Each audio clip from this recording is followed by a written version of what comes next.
For over 100 years, a very specific diet has been used as a medical treatment for epilepsy.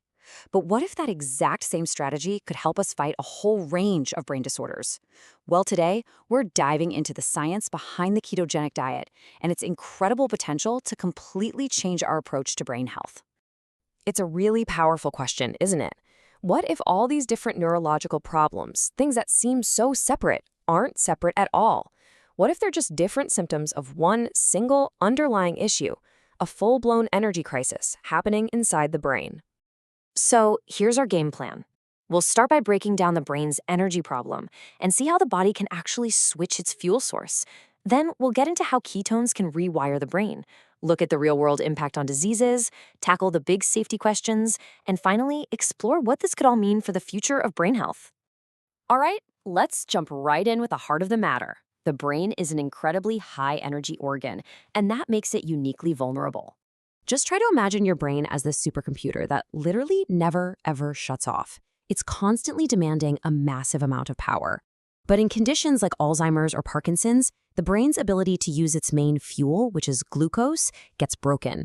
This creates a sort of metabolic traffic jam, and that leads to things like mitochondrial dysfunction, meaning the power plants in your cells start to fail, and that kicks off stress and inflammation, which are really the classic signs of neurodegeneration. So if the main fuel line is broken, what's the fix? Well, what if we could just open up a backup fuel line? This, right here, is where the ketogenic diet enters the picture. Now, the keto diet isn't just another low-carb fad. It's a very precise, medically supervised way of eating. By dramatically cutting carbs and upping the fats while keeping protein at just the right level, it forces a massive shift in your body's metabolism. It basically tricks your body into thinking it's fasting. And that big metabolic shift, it's called ketosis. See, when there's no glucose around, your liver starts breaking down fat into these amazing little molecules called ketone bodies. These ketones then get sent out into the bloodstream and become a super powerful alternative fuel, not just for your body, but most importantly, for your brain. This slide shows it perfectly. It's that fuel switch in action. On the left, you've got glucose metabolism. That's the standard pathway, but it can get clogged up or broken in these disorders. And on the right, you've got ketones. They give the brain energy through a totally different route, bypassing all that damaged machinery to deliver a much more efficient and stable fuel to those struggling brain cells. And, this idea isn't some new thing. The diet was actually developed way back in 1921, specifically for kids with epilepsy. It kind of got pushed aside when anti-seizure drugs came along, but it made a huge comeback in the 90s for kids whose epilepsy wasn't responding to meditation. And now, in the 2020s, the research has just exploded into all sorts of other brain disorders.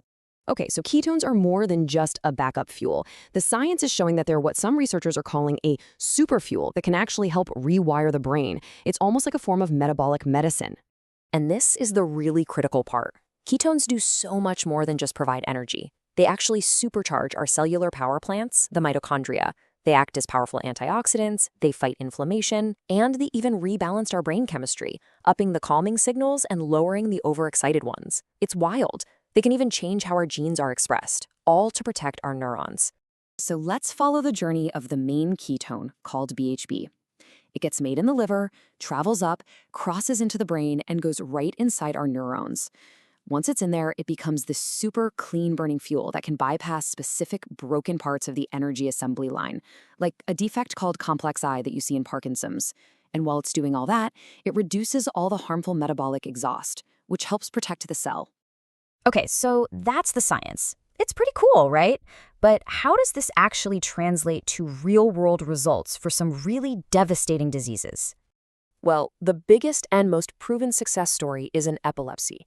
In major studies, 38% of kids with drug-resistant epilepsy saw their seizures cut in half, or even more. Now, compare that to just 6% in the control group. That's not just a number. That is a life-changing difference. It's why this is a recognized medical therapy. In Parkinson's, the theory gets incredibly specific. A major problem is a defect in one little part of the cell's energy factory, something called complex I, which relies on glucose.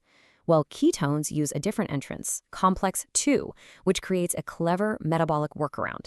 This doesn't just restore energy. It might actually protect those precious dopamine-producing neurons that are lost in the disease. And for Alzheimer's, the logic is very similar. One of the main features of the disease is that the brain just loses its ability to use glucose for fuel. It's like the engine is starving in a car that's full of gas. Ketones offer that starving brain a vital alternative fuel source, helping to power up the cells and potentially slow down that whole degenerative process. And the potential uses just keep growing. There's really promising early research looking into how ketogenic therapy could help after a traumatic brain injury, reduce migraines, support motor neurons in ALS, and maybe even play a role in managing conditions like depression and autism. The scope is just getting wider and wider. But with all of this amazing potential, we have to pump the brakes and ask the most critical question. Is this diet safe? And who is it really for? And the simple, direct answer is no, absolutely not.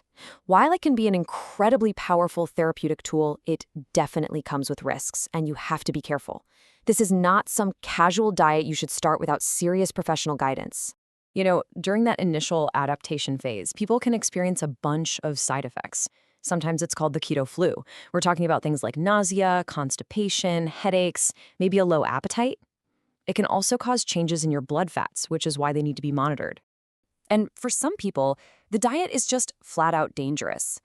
There are specific genetic disorders like pyruvate carboxylase deficiency and others related to fat metabolism, where the body is literally unable to make or use ketones for energy. For anyone with these conditions, a ketogenic diet could be life-threatening. This is exactly why medical screening is non-negotiable. And this quote, it really says it all. This is not a do-it-yourself therapy. To be safe and to actually be effective, it has to be done as a partnership with your doctor, someone who can monitor you and make sure you're getting the best possible therapeutic outcome. So what's the big takeaway from all this? We're really witnessing a huge shift in thinking. We're moving beyond diet as just something for general wellness and into this whole new field called metabolic neuromodulation. And that's the idea of using targeted nutrition as a powerful tool to fix the root energy failures in the brain and to fundamentally change its health and function. Which leaves us with a pretty provocative final thought, doesn't it? For so long, we've been looking for the future of brain health in a pill bottle. But what if one of the most powerful tools we have has been right in front of us this whole time, on our dinner plates?